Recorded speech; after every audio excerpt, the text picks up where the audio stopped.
नमः हरे हराये नमः।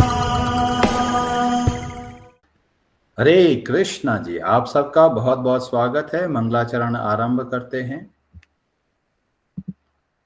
ओम नमो भगवते वासुदेवाय। ओम अज्ञानतिमिरान्धस्य ज्ञानाञ्जनशलाकया चक्षुरुन्मीलितं येन तस्मै श्रीगुरवे नमः। नमः ओम विष्णुपादाय कृष्णप्रेष्ठाय भूतले श्रीमते भक्तिवेदांत स्वामिनिति नामिने। नमस्ते सारस्वते देवे गौरवाणी प्रचारिणे निर्विशेष शून्यवादी पाश्चात्य देश तारिणे। जय श्री कृष्ण चैतन्य प्रभु नित्यानंद श्री अद्वैत गदाधर श्रीवासादि गौर भक्त वृंद। हरे कृष्ण कृष्ण कृष्ण हरे हरे, हरे राम राम राम हरे हरे। कार्पण्य दोषोपहत स्वभावः पृच्छामि त्वां धर्म सम्मूढचेताः। यच्छ्रेयः स्यान्निश्चितं ब्रूहि तन्मे शिष्यस्ते अहं शाधि मां त्वां प्रपन्नम्। हरे कृष्णा जी, भगवद गीता आरंभ करते हैं। अध्याय 4 श्लोक नंबर 23। ब्रजेश्वरी जी, आप पढ़ेंगे संस्कृत। हरे कृष्णा। गतसङ्गस्य मुक्तस्य ज्ञानावस्थितचेतसाः यज्ञायाचरत कर्म समग्रं प्रविलीयते। हरे कृष्णा। हरे कृष्णा। गत संगस्य, प्रकृति के गुणों के प्रति अनासक्त, मुक्तस्य, मुक्त पुरुष का, ज्ञान अवस्थित, ब्रह्म में स्थित, चेतसः, जिसका ज्ञान, यज्ञाय, यज्ञ कृष्ण के लिए, आचरतः करते हुए, कर्म कर्म, समग्रम संपूर्ण, प्रविलीयते पूर्ण रूप से विलीन हो जाता है। जो पुरुष प्रकृति के गुणों के प्रति अनासक्त है और जो दिव्य ज्ञान में पूर्णतया स्थित है, उसके सारे कर्म ब्रह्म में लीन हो जाते हैं। हरे कृष्णा जी।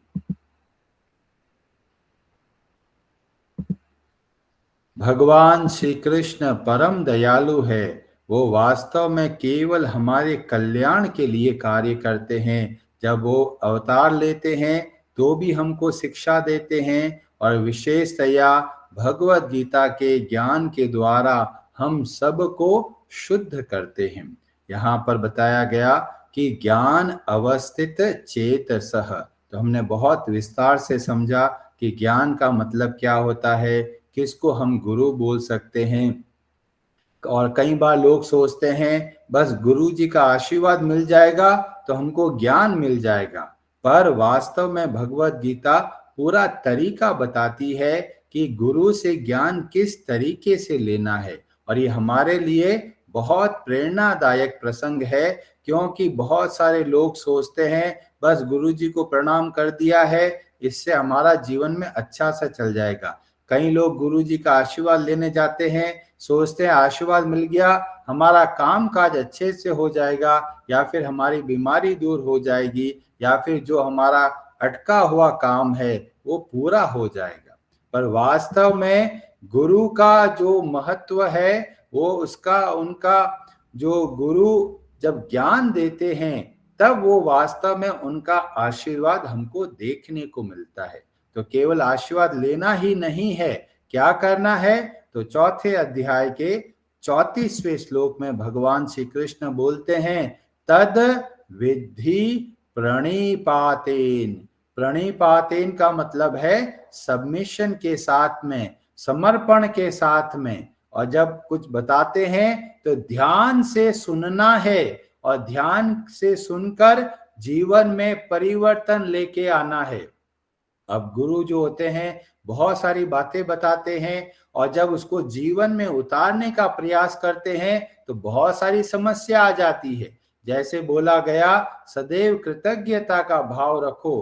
पर कई बार हमें देखने को मिलता है कि जिन्होंने हमारी सहायता करी उनके प्रति तो कृतज्ञता का भाव आ जाता है, पर जिन्होंने हमारी कोई सहायता नहीं करी है उनके प्रति कैसे कृतज्ञता का भाव लेके आए।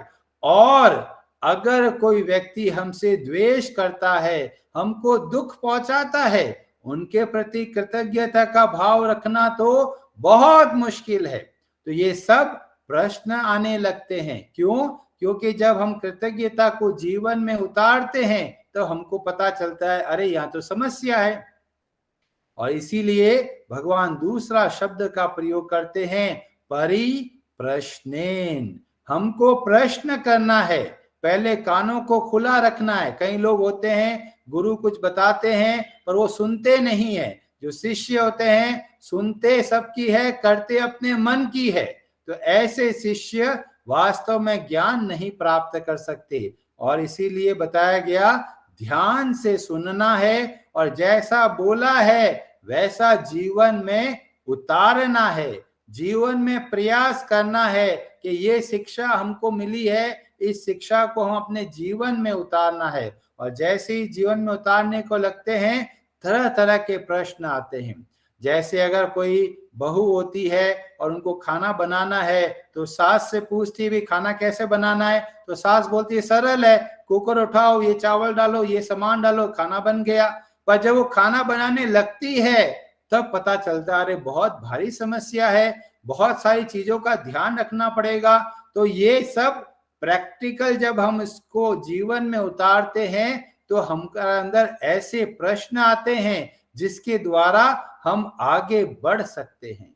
इसीलिए भगवान बोलते हैं, परिप्रश्नेन, हमको प्रश्न करना है। अंधविश्वास की भक्ति नहीं करना है, न अंधविश्वास के हिसाब से चलना है। अगर कोई बात समझ में नहीं आई तो पूछना है।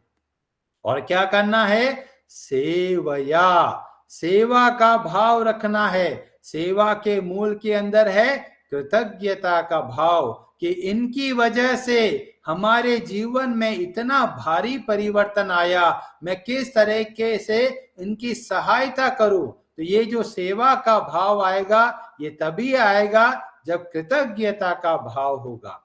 तो इस तरीके से जब हम गुरु से ज्ञान लेंगे तो क्या होगा? उपदेक्ष्यन्ति ते ज्ञानम ज्ञानिनस् तत्वदर्शिनः।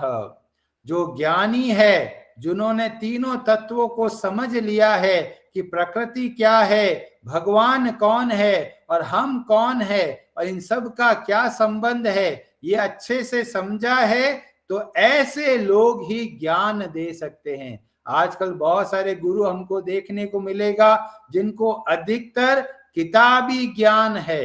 किताबी ज्ञान क्यों है? क्योंकि उन्होंने किसी भक्त के अंतर्गत ट्रेनिंग नहीं लिया। हर एक गुरु का मूल जो लक्षण है वह यह होता है कि गुरु कभी न कभी एक शिष्य होना चाहिए, और शिष्य रहकर गुरु के प्रति समर्पण का भाव, प्रश्न का भाव और सेवा का भाव होना चाहिए। पर जो गुरु अपने आप ही गुरु बन गए, अपने हिसाब से नई परंपरा चला देते हैं, तो ऐसे गुरु से हमको वास्तविक ज्ञान नहीं मिल पाता। तो ये तो होगा गुरु की योग्यता, गुरु से कैसे ज्ञान प्राप्त करे। शिष्य के लिए कुछ दायित्व है या नहीं, तो इस बात को बताने के लिए भगवान श्री कृष्ण बोलते हैं, एक शिष्य के अंदर क्या योग्यता होनी चाहिए और कैसे उनको ज्ञान मिलेगा। जैसे स्कूल में टीचर बहुत सारी बातें बताते हैं, कुछ बच्चे तो अच्छे से समझ पाते हैं, कुछ अच्छे से नहीं समझ पाते।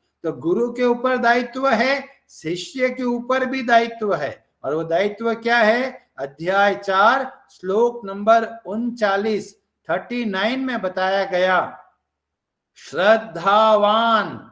श्रद्धावान का मतलब है जो गुरु ने बताया उसको ध्यान से समझना है, उस पे पूरा भरोसा करना है। और फिर बोला गया तत्परः। तत्पर का मतलब बहुत ही एकाग्रता से, बहुत ही सावधानी से समझकर जीवन में उतारना है। और तीसरा गुण बताया गया संयतेन्द्रिय, अपनी इंद्रियों को संयमित करना है। अभी जो जीवन मन माने ढंग से चलता है उससे बाहर निकलकर इंद्रियों का संयम करना है। मन का संयम करके जैसा गुरु ने बताया उस तरीके से कार्य करना है। इससे क्या होगा? लभते ज्ञानम। तो गुरु ने ज्ञान दिया, शिष्य भी रेडी हो गए। अब सबसे महत्वपूर्ण बात आ जाती है, क्या ये ज्ञान टिकेगा कि नहीं टिकेगा? बहुत लोग सुनते हैं और सुनने के बाद में थोड़े समय बाद में भूल जाते हैं। तो इसको टिकाने के लिए क्या करना है? तो यहां पर पता चलता है भगवान का योगदान।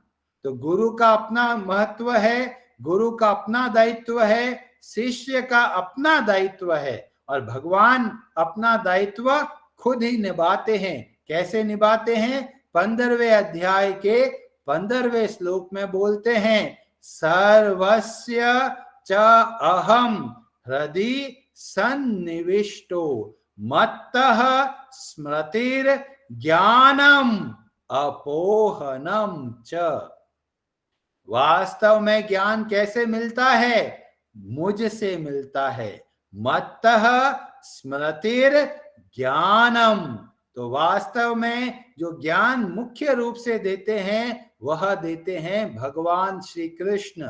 कैसे देते हैं? परमात्मा के रूप में हमारे हृदय में विराजमान होकर हमारे अंधकार को दूर करते हैं। पर ये प्रोसेस आरंभ कहां से होगा? ये भगवान कब हमको ज्ञान देंगे?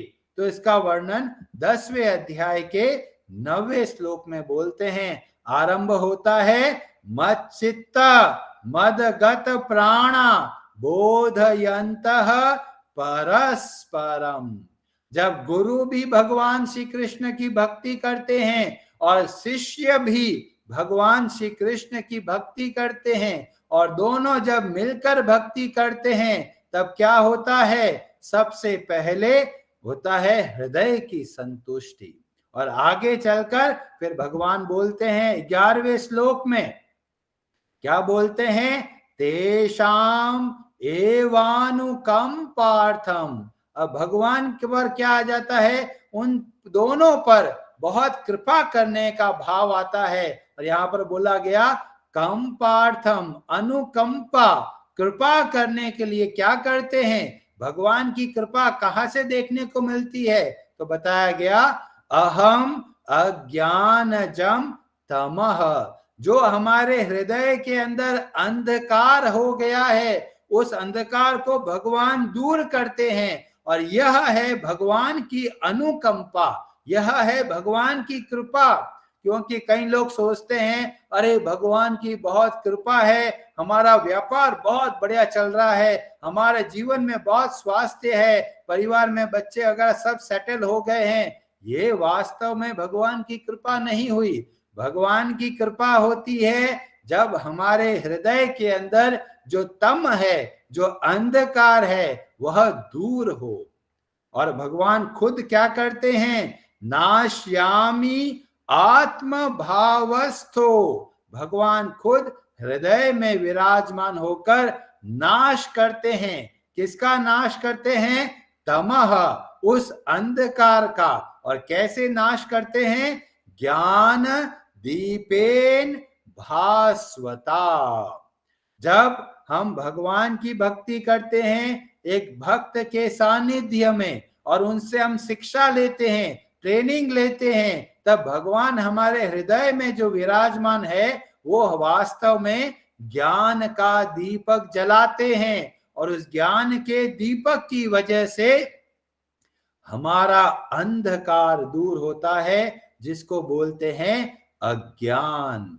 और जब इस तरीके से जीवन को चलाते हैं, तब वास्तव में हम देखते हैं कि जो हमने सुना है वो कितना भारी महत्व है, और जो सुना है उसके हिसाब से जीवन में बदलाव लेके आ सकते हैं। और ये बदलाव कैसा होता है? परमानेंट होता है, स्थायी बदलाव आता है। ऐसा नहीं 2 दिन किया फिर ढीले पड़ गए, ऐसा नहीं होता। जब ध्यान से हम भगवान की भक्ति करते हैं, भक्तों के सानिध्य में आकर, तब वास्तव में हमको ज्ञान प्राप्त होता है। और ये पूरा का पूरा समस्या का जो मूल कारण है वह है अज्ञान। अज्ञान की वजह से ही हम दुख पाते हैं, हमारे जीवन के अंदर बीमारी आती है, चाहे उसको मानसिक बीमारी बोलिए, चाहे उसको शारीरिक बीमारी बोलिए, ये दोनों के दोनों आते हैं अज्ञान की वजह से। और जब हमें सदगुरु जैसे भगवान के भक्त मिलते हैं, जो सत्य के बारे में बताते हैं, जो भगवान श्री कृष्ण के बारे में बताते हैं, तो ऐसे जो सदगुरु है उनकी कृपा से हमारे जीवन में परिवर्तन आता है, हमको ज्ञान प्राप्त होता है। उस ज्ञान के द्वारा हम सदैव प्रसन्न रह पाते हैं। और हमारे शास्त्रों में बहुत सारे उदाहरण मिलेंगे कि किस तरीके से ऐसे लोगों ने रास्ता इस हिसाब से चला और अपने जीवन के अंदर बदलाव देखने को मिला। तो इसका डिस्कशन हम लोग करेंगे कल की कथा में। हरे कृष्णा जी, आप सबका बहुत बहुत धन्यवाद। आज की कथा से आपको क्या शिक्षा मिली, अगर आप कुछ बताना चाहें तो आप बता सकते हैं, और आपका कोई प्रश्न हो आज की कथा के संबंध में तो भी आप बता सकते हैं। अनु माता जी, आप कुछ कहना चाहते हैं? हरे कृष्णा प्रभु जी। हरे कृष्णा जी। प्रभु जी, जनरली तो अगर हम देखें तो माइंडसेट यही होता है कि मतलब जो है घर में सिचुएशन सब अच्छी रहे, जैसा आपने भी बताया, तो उसे हम भगवान की कृपा मान के चलते हैं। लेकिन जो फॉर्मेट आपने बताया है कि मतलब हमें जो है वो लर्निंग्स लेके और उसे सीखना है, तो ये हम लोग इम्प्लीमेंट करते हैं। पर कुछ समय के बाद में जो है वो ऐसा लगता है कि घर में भी सब लोग बोलते हैं कि वापस उसी पेस पे आ गए हैं। थोड़े टाइम इम्प्लीमेंट होता है और वापस वहीं पे आ रहा है। तो उसके लिए हम क्या कर सकते हैं फॉर मेंटेनेंस, कि हम लोग उसी ग्राफ पे बने रहें? जब हम लोग ध्यान नहीं रखते, जैसे गाड़ी साइकिल चलाया, साइकिल को चलाने के बाद में अगर ढीला छोड़ देते हैं तो थोड़ी देर चलती है, उसके बाद में क्या होता है, गिरने लग जाती है।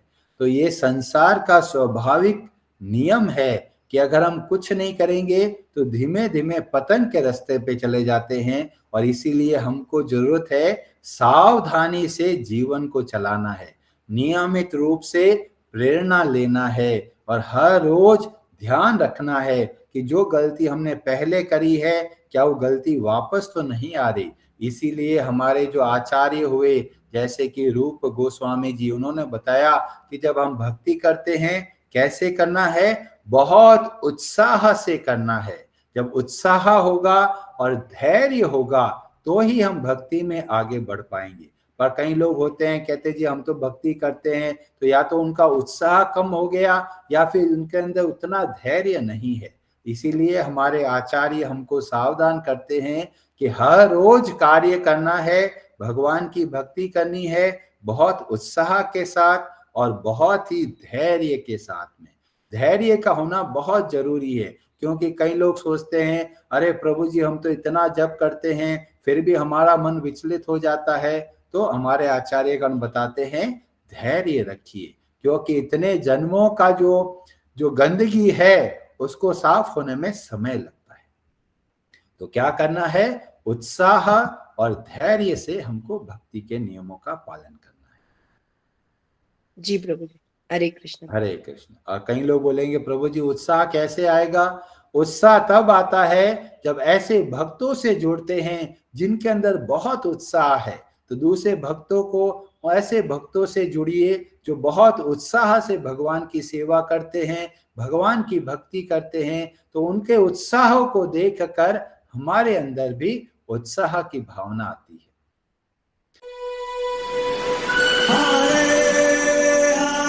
Hare Namaha